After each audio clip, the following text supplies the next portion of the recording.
What happens when an ordinary woman dares to stand up in a small town, defying prejudice to protect a stranger everyone else fears? A cracked leather vest, a sorrowful gaze, and one hot cup of coffee sparked a chain reaction that left an entire town speechless. 24 hours later, the roar of 100 motorcycles filled the streets, not in anger but in honor.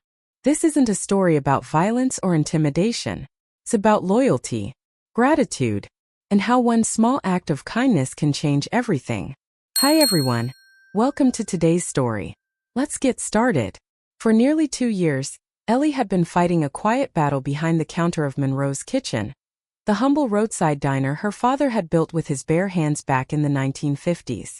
It had once been the beating heart of Cedarville, where truckers, factory workers, and families crowded in for a slice of pie and a warm smile. But those days felt like distant echoes. Since the local mill cut the overnight shift, business had slowed to a crawl. Most mornings, Ellie counted more flies on the windows than customers in the booths. She'd left a promising nursing job in Chicago to come back home after her father's massive stroke, trading scrubs for aprons, for charts for inventory logs, and late-night ER shifts for empty cash drawers. Now the bills were piling up. The final notice stamped on the electric bill had bled through the envelope sitting in her purse, a quiet reminder that Monroe's was on borrowed time. Still, Ellie kept the coffee hot, the grill warm, and the neon open sign buzzing like it mattered. Because to her it did. This wasn't just a business. It was her father's legacy, and the last piece of a life that once made sense.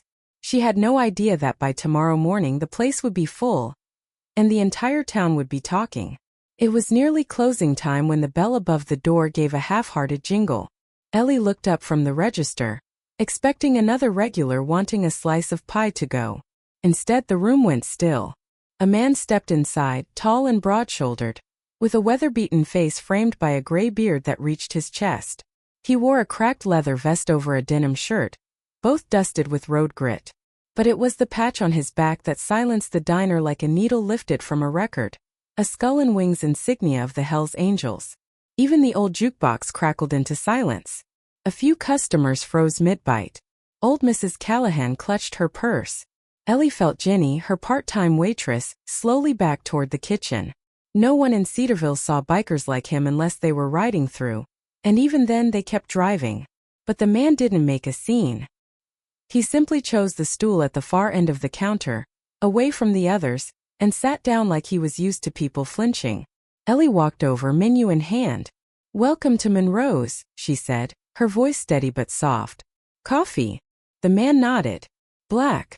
Been on the road since dawn." As she poured his coffee, she noticed the small details. A hospital bracelet half hidden beneath his cuff, scraped knuckles, hands that looked like they'd held grief more than violence. His eyes, pale blue and bloodshot, spoke more than his vest ever could. He didn't offer his name, just stared into the coffee like it held answers. When Ellie gently asked where he was headed, he hesitated, then said, "Riverside Hospital. My daughter's there. Stage 4. That was all he said. But that was enough. In that moment he wasn't a biker. Not a Hell's Angel. Just a father carrying heartbreak down the highway. Ellie nodded slowly. "Eggs and toast coming up. Fastest thing I've got." She didn't care what patch he wore. Not when his eyes looked like that. Ellie had just placed the plate of eggs and toast in front of the man when the bell above the door chimed again. She didn't have to turn around to know who it was.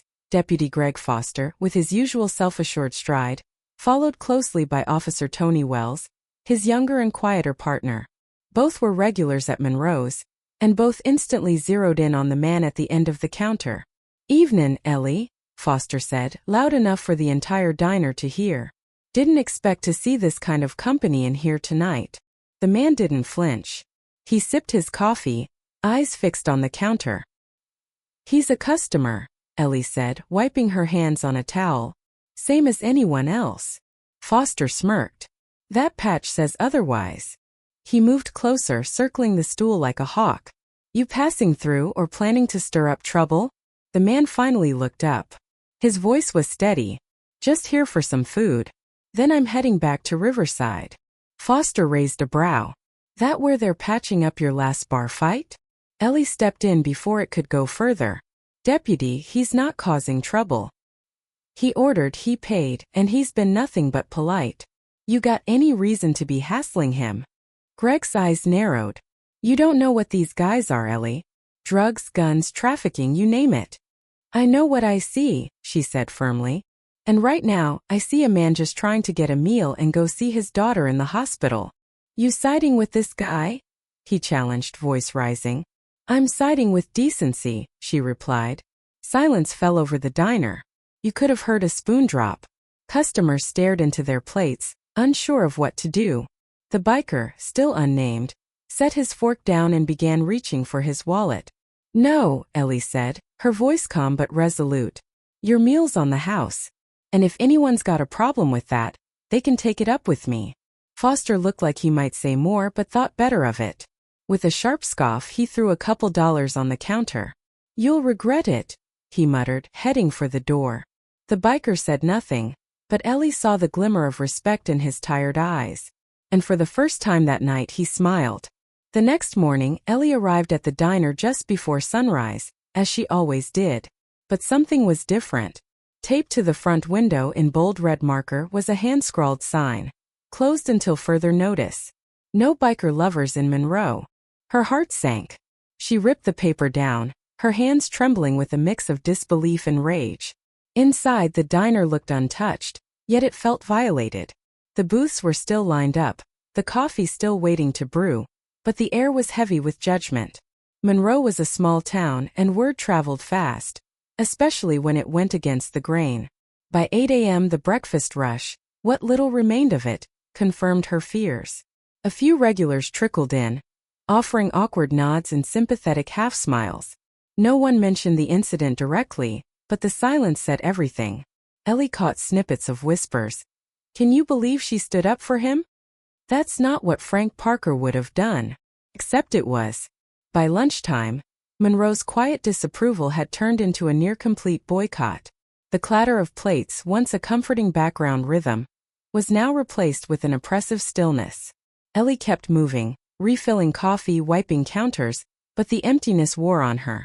Her father's legacy, the diner he'd built with his bare hands, was crumbling not from bad business, but from one simple act of kindness.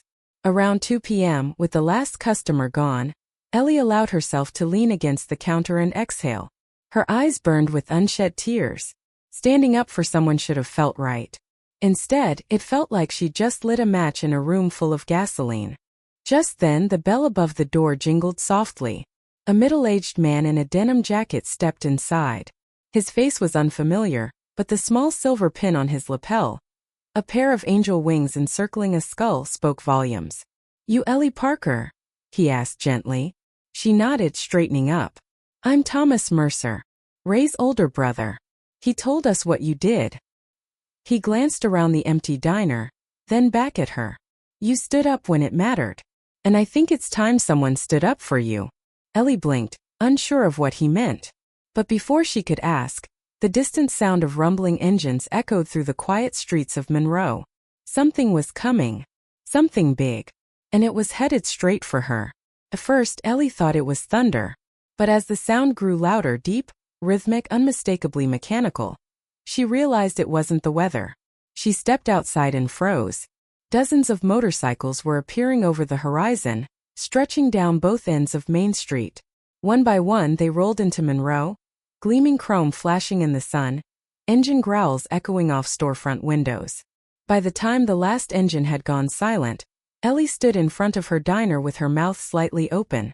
They came from every direction, filling her small parking lot and spilling into the neighboring lot where the old hardware store used to be. Men and women of all ages stepped off their bikes, pulling off helmets and sunglasses. Some wore full biker leathers, others had vests embroidered with patches from different chapters of the Hells Angels and other allied clubs. The man who approached her first had a snow-white beard and steady eyes. You must be Ellie, he said, extending a hand. Name's Marcus, president of the Riverside chapter. Ray's one of ours. I don't understand, Ellie stammered, glancing at the crowd still assembling. Why are you all here? Marcus smiled. Ray told us what you did. Standing up for him. For his daughter. Word got out fast. You treated one of our brothers with respect when no one else would. We don't forget things like that." Before she could reply, a woman named Sarah, Thomas Mercer's wife, appeared at her side. "We already called your suppliers," she said cheerfully. "Big delivery's on its way. Paid in full. You just worry about keeping the coffee hot." And just like that, they poured in. Booths filled instantly. The counter was lined with riders waiting their turn. Cash flowed freely. Every biker tipped generously, and not a single one asked for a discount. Ellie worked harder than she had in years. But for the first time in days, she didn't feel alone. Across the street, residents peeked out from windows and doorways, eyes wide. Even Officer Taylor stood frozen on the sidewalk, radio in hand, stunned, speechless. Inside the diner, Marcus leaned over and said quietly, "From today forward, Ellie Parker's diner is under the Angel's protection. And if anyone in this town has a problem with that, they'll have to take it up with all of us." Outside, 100 bikes gleamed beneath the Monroe sun, and Ellie smiled for the first time in days. By mid-afternoon, the diner that had been nearly empty just hours before was now filled to the brim with leather jackets, warm laughter, and the hum of shared stories. Ellie Parker moved through the aisles with a pot of fresh coffee in hand, her apron dusted with flour and grease, her face flushed but smiling. Every booth, every stool, and every square inch of counter space was occupied. Patrons who couldn't find seats simply stood, sipping from steaming mugs or balancing plates on their laps, happy just to be part of whatever was unfolding inside Monroe's most unexpected gathering. But something even more remarkable was happening alongside the surge of bikers. Locals were returning too. First came Mrs. Whitaker, the retired teacher who once scowled at anyone with a tattoo. Then came Pastor John and his wife, hesitantly at first, then sitting down with a biker couple who turned out to run a dog rescue. Conversation sparked. Walls started crumbling. Officer Taylor, no longer lurking outside, had taken a seat in the far corner of the diner, sipping coffee and awkwardly avoiding eye contact, especially with Marcus, the biker president who had made the diner's protection abundantly clear. The mingling of worlds continued. Ellie watched as one of her regulars, Dave Bennett, swapped military stories with a Hells Angel from New Mexico. Both Vietnam vets, both surprised by how much they had in common. Mrs. Henderson, the librarian, was deep in discussion with a biker grandma over quilting patterns. Even teenagers from the nearby school wandered in, wide-eyed and whispering, fascinated by the rows of motorcycles and the sense of something bigger happening. Someone rolled out a portable speaker, and soon music filled the space between conversations. One biker fired up a small grill out back to help with the overflow of orders. Others took turns washing dishes, bussing tables, and helping wherever they could. Ellie looked around and saw what she never imagined possible. A divided town reconnecting, not through meetings or sermons, but over hash browns, laughter, and mutual respect. For the first time since her father's stroke, Ellie felt like she wasn't carrying his legacy alone. In the warmth of that diner, beneath flickering neon and the scent of strong coffee, something healing had begun. Not just for Ellie, not just for Ray, but for Monroe. And it started with a simple act of standing up for what was right. As twilight settled over the small town of Monroe, Ellie finally found a moment to breathe. The diner, once on the verge of closing forever, was alive with voices, laughter, and the clatter of plates. She stood just behind the counter, wiping her hands on a towel, when she caught sight of Ray Mercer walking through the front door. His presence, though quiet and humble, immediately caught everyone's attention. He looked tired, his shoulders slouched from days at the hospital, but his eyes, those pale, weary eyes, held a spark Ellie hadn't seen before. "I hope you don't mind me bringing a few friends," Ray said, a faint smile playing on his lips. Ellie laughed, the tension of the last few days finally breaking like a fever.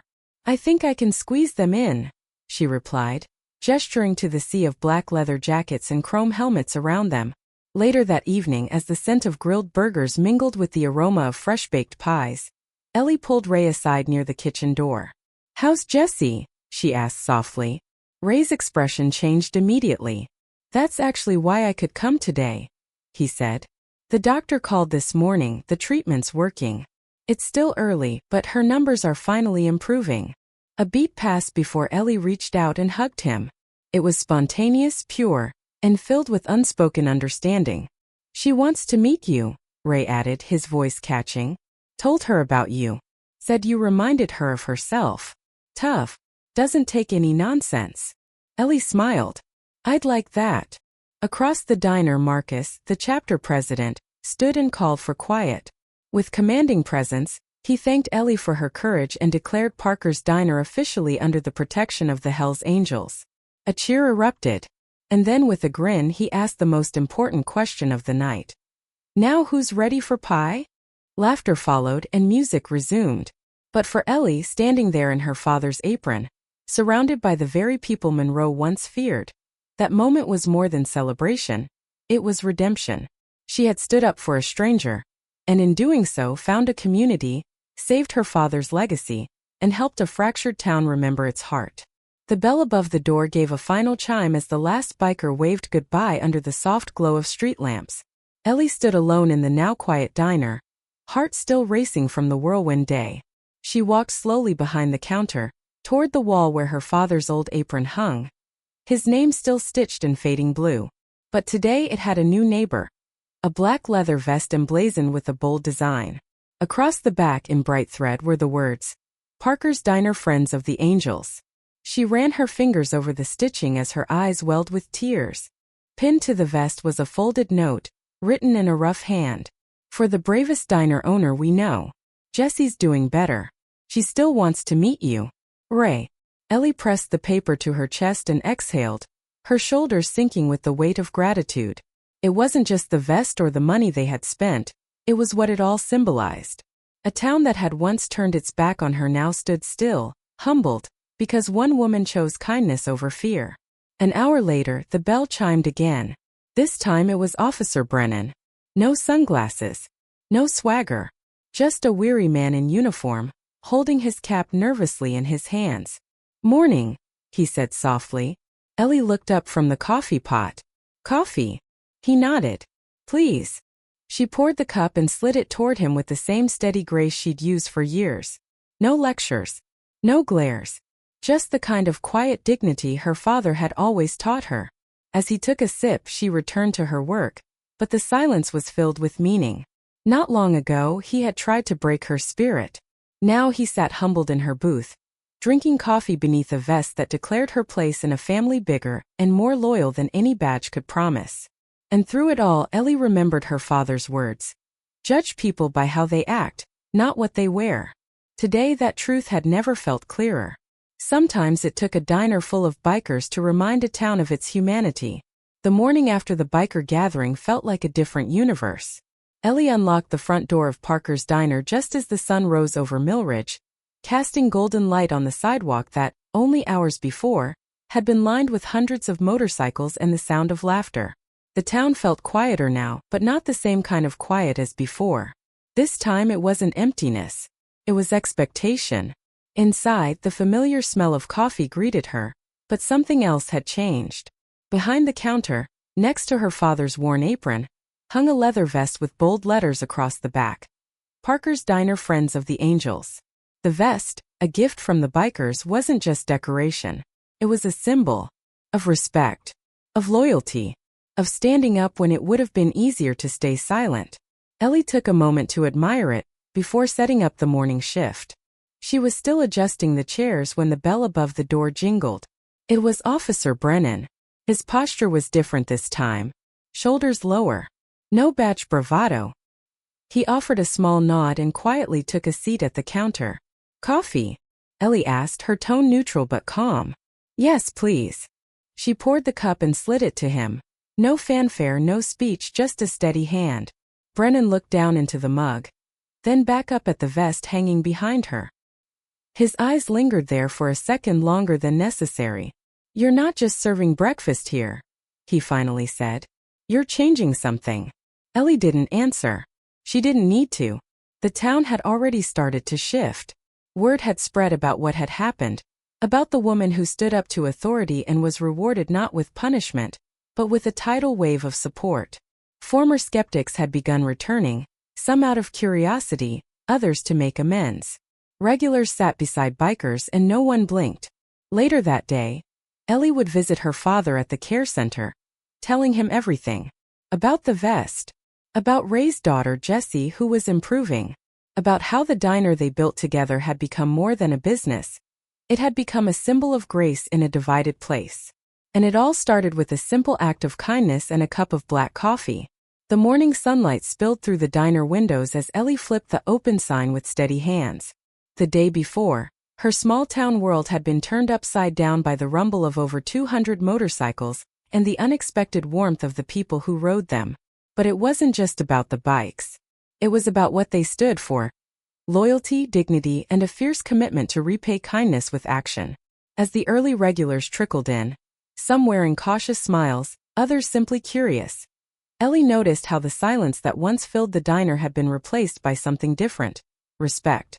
Conversations sparked between locals and leather-clad visitors. Laughter returned to the booths. The coffee tasted better, maybe because it was served with a sense of hope. Hanging behind the counter was a new vest. Bold letters stitched across the back read, "Friends of the Angels." It wasn't just a gift. It was a reminder. You don't need a big stage to do something brave. Sometimes all it takes is one act of decency, one moment of saying, "This isn't right," to change everything. Kindness isn't weakness. It's courage in its most human form.